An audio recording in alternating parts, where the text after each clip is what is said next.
Oui, là on parle. Ceci n'est peut-être pas un anticite, mais ça laisse croire. Déjà les roses, ça suffit pour nous empêcher de nous allonger. Donc on se demandait si c'était des arrosoirs ou juste des cubes en pierre pour nous empêcher d'y accéder.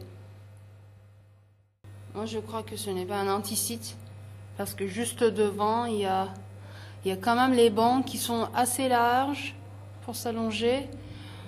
On avait pensé à des tentes. On s'est demandé si ce n'était pas pour empêcher les gens de monter des tentes en ville. Ceux qui font ce choix. Mais voilà.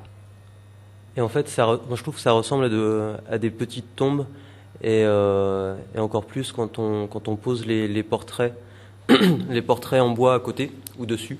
Du coup, on a vraiment l'impression que c'est un petit mausolée, ou que quelqu'un est décédé ici et qu'on met sa photo. Ça me fait penser à ça. Il y a suffisamment d'épines, de roses. Je pense plutôt que ce sont des arrosoirs. Mais on se demande à ce moment-là pourquoi les arrosoirs ils sont dans des plots en pierre ou en marbre, et pourquoi ils sont aussi hauts, pourquoi ils n'ont pas fait des tuyaux d'arrosage, des systèmes d'arrosage au ras du sol, ce qui se verrait moins, qui coûterait moins cher.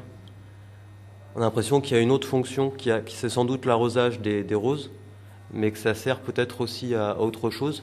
Donc peut-être un anticite, on n'est pas tout à fait sûr. Peut-être ça fait les deux fonctions en un seul objet. Je pense que c'est la conclusion.